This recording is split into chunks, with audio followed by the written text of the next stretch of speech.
بسم اللہ الرحمن الرحیم۔ ناظرین، خانہ کعبہ اللہ کا گھر ہے اور اس کی حفاظت کی ذمہ داری بھی خود اللہ تعالیٰ نے لی ہے، لیکن یہ قیامت کی نشانیوں میں سے ایک نشانی ہے کہ ایک شخص خانہ کعبہ کو گرائے گا۔ ناظرین، اس واقعے کی تفصیل سے پہلے آپ کو بتاتے چلیں کہ جب یمن کے بادشاہ ابرہہ نے خانہ کعبہ کو گرانے کی کوشش کی تھی تو اس کا کیا حشر ہوا تھا۔ حضور اکرم صلی اللہ علیہ وسلم کی پیدائش سے صرف 55 دن پہلے یمن کا بادشاہ ابرہہ ہاتھیوں کی فوج لے کر کعبہ ڈھانے کے لیے مکہ پر حملہ آور ہوا تھا۔ اس کا سبب یہ تھا کہ ابرہہ نے یمن کے دارالسلطنت صنعا میں ایک بہت ہی شاندار اور عالی شان گرجا گھر بنایا اور یہ کوشش کرنے لگا کہ عرب کے لوگ بجائے خانہ کعبہ کے یمن آ کر اس گرجا گھر کا حج کیا کریں۔ جب مکہ والوں کو یہ معلوم ہوا تو قبلہ کنانہ کا ایک شخص غیظ و غضب میں جل بھن کر یمن گیا اور وہاں کے گرجا گھر کو پاخانہ کر کے اس کو نجاست سے لت پت کر دیا۔ جب ابرہہ نے یہ واقعہ سنا تو وہ طیش میں آپے سے باہر ہو گیا اور خانہ کعبہ کو ڈھانے کے لیے ہاتھیوں کی فوج لے کر مکہ پر حملہ کر دیا، اور اس کی فوج کے اگلے دستے نے مکہ والوں کے تمام اونٹوں اور دوسرے مویشیوں کو چھین لیا۔ اس میں 200 یا 400 اونٹ عبد المطلب کے بھی تھے۔ حضرت عبد المطلب کو اس واقعے سے بڑا رنج پہنچا، چنانچہ آپ اس معاملے میں گفتگو کرنے کے لیے اس کے لشکر میں تشریف لے گئے۔ جب ابرہہ کو معلوم ہوا کہ قریش کا سردار اس سے ملاقات کرنے کے لیے آیا ہے تو اس نے آپ کو اپنے خیمے میں بلا لیا، اور جب حضرت عبد المطلب کو دیکھا کہ ایک بلند قامت، رعبدار اور نہایت ہی حسین و جمیل آدمی ہے جن کی پیشانی پر نور نبوت کا جاہ و جلال چمک رہا ہے، تو صورت دیکھتے ہی ابرہہ مروب ہو گیا اور بے اختیار تخت شاہی سے اتر کر آپ کی تعظیم و تکریم کے لیے کھڑا ہو گیا اور اپنے برابر بٹھا کر دریافت کیا کہ کہیے سردار قریش، یہاں آپ کی تشریف آوری کا کیا مقصد ہے؟ حضرت عبد المطلب نے جواب دیا کہ ہمارے اونٹ اور بکریاں وغیرہ جو آپ کے لشکر کے سپاہی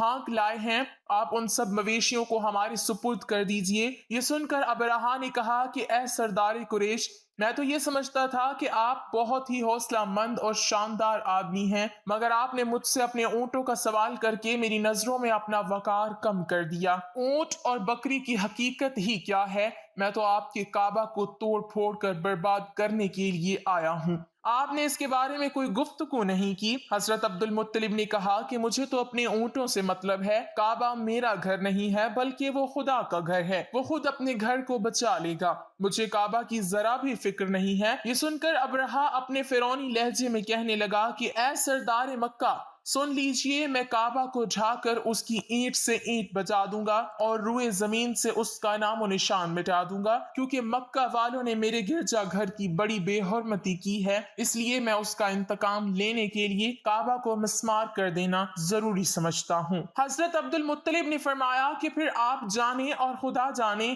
میں آپ سے سفارش کرنے والا کون؟ اس گفتگو کے بعد ابرہہ نے تمام جانوروں کو واپس کر دینے کا حکم دے دیا اور عبد المطلب تمام اونٹوں اور بکریوں کو ساتھ لے کر اپنے گھر چلے آئے اور مکہ والوں سے فرمایا کہ تم لوگ اپنے اپنے مال مویشیوں کو لے کر مکہ سے باہر نکل جاؤ اور پہاڑوں کی چوٹیوں پر چڑھ کر اور دروں میں چھپ کر پناہ لو۔ مکہ والوں سے یہ کہہ کر پھر خود اپنے خاندان کے چند آدمیوں کو ساتھ لے کر خانہ کعبہ میں گئے اور دروازے کا حلقہ پکڑ کر انتہائی بے قراری اور گریہ و زاری کے ساتھ دربار باری میں اس طرح دعا مانگنے لگے کہ اے اللہ، بے شک ہر شخص اپنے اپنے گھر کی حفاظت کرتا ہے، لہٰذا تو بھی اپنے گھر کی حفاظت فرما اور سلیب والوں اور سلیب کے پجاریوں یعنی عیسائیوں کے مقابلے میں اپنی اطاعت اشاروں کی مدد فرما۔ حضرت عبد المطلب نے یہ دعا مانگی اور اپنے خاندان والوں کو ساتھ لے کر پہاڑ کی چوٹی پر چڑھ گئے اور خدا کی قدرت کا جلوہ دیکھنے لگے۔ ابرہہ جب صبح کو کعبہ ڈھانے کے لیے اپنے لشکر جرار اور ہاتھیوں کی قطار کے ساتھ آگے بڑھا اور مقام مغمس میں پہنچا تو خود اس کا ہاتھی جس کا نام محمود تھا ایک دم بیٹھ گیا،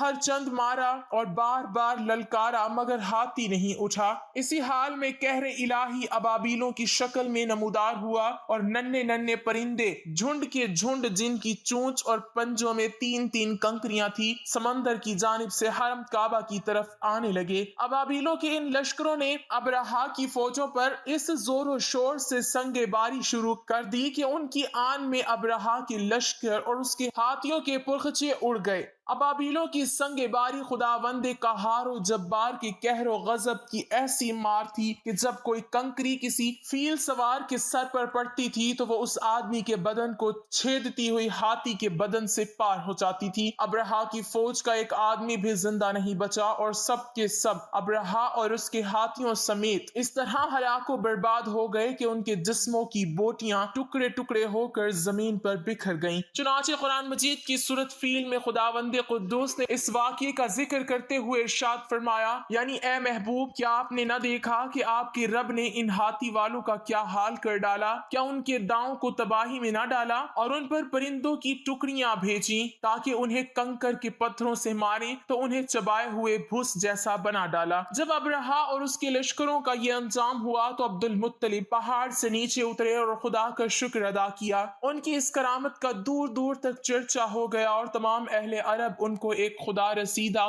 بزرگ کی حیثیت سے قابل احترام سمجھنے لگے۔ تو ناظرین اب آپ کو اس واقعے کے بارے میں بتاتے ہیں جو قیامت کے نزدیک پیش آئے گا اور جس کے بارے میں حضرت محمد مصطفیٰ صلی اللہ علیہ وسلم نے فرمایا تھا۔ اللہ پاک کا آپ صلی اللہ علیہ وسلم پر خاص کرم یہ ہے کہ آپ صلی اللہ علیہ وسلم کو اللہ پاک نے تمام علوم عطا فرمائے جن کا تصور ہمارا انسانی ذہن کبھی نہیں کر سکتا۔ جو بات ہمارے نبی صلی اللہ علیہ وسلم نے فرما دی وہ پوری ہو کر رہے گی۔ اللہ پاک ارشاد فرماتے ہیں، اور وہ کوئی بات اپنی خواہش سے نہیں کرتے، وہ تو نہیں مگر وہی جو انہیں کی جاتی ہے۔ اللہ کے علم کے سمندر کے مقابلے میں نبی اکرم صلی اللہ علیہ وسلم کا علم ایک قطرہ ہے، مگر آپ صلی اللہ علیہ وسلم کا یہ قطرہ تمام مخلوق کے لیے ایک سمندر کے برابر ہے۔ یہ بات سچ ہے کہ ہم آپ صلی اللہ علیہ وسلم کے علم کے بارے میں اندازہ نہیں لگا سکتے۔ اللہ کی ذات تو بہت ہی وسیع ہے، ہم اس کا اندازہ کس طرح لگائیں گے؟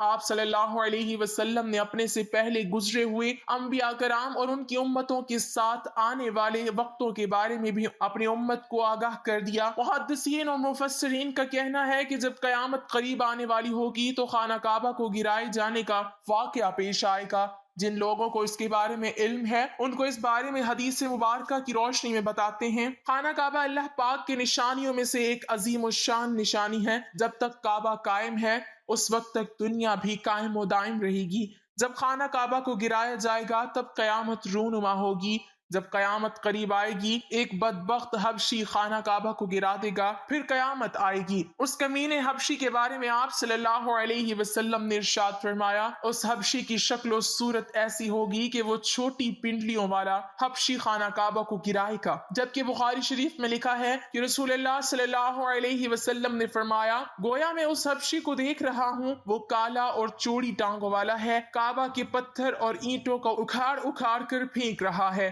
بخاری شریف میں ہے کہ قرب قیامت کے وقت حضرت عیسیٰ علیہ السلام کے پردہ کرنے کے بعد جب لوگوں کے سینوں سے قرآن پاک اللہ اٹھا لے گا تو اس کے بعد وہ بدبخت حبشی خانہ کعبہ کو گرائے گا۔ اس حدیث میں افج لفظ کا استعمال ہوا ہے، اور افج وہ ہے جو اکڑتا ہوا چلے یا چلنے میں اس کے دونوں پنجے نزدیک رہیں اور دونوں ایڑیوں میں فاصلہ رہے۔ وہ حبشی مردود جو قیامت کے قریب خانہ کعبہ کو ڈھائے گا وہ اسی شکل کا ہوگا۔ دوسری روایت میں ہے کہ اس کی آنکھیں نیلی، ناک پھیلی ہوئی ہوگی اور پیٹ بڑا ہوگا۔ اس کے ساتھ اور لوگ ہوں گے، وہ کعبہ کا ایک ایک پتھر اکھاڑ ڈالیں گے اور سمندر میں لے جا کر پھینک دیں گے۔ یہ قیامت کے بالکل نزدیک ہوگا۔ یہاں یہ بات بھی ذہن نشین رہے کہ ان قیامت کی نشانیوں سے متعلق روایات میں چند ایک معاملات و شخصیات کو چھوڑ کر ان کا ظاہر ہونے کا وقت، حالات و شخصیات و اقوام عالم کا معاملہ کافی نامعلوم ہے، اور واضح نہیں ہے کہ اس پر کوئی حتمی رائے دی جا سکے کہ کب کون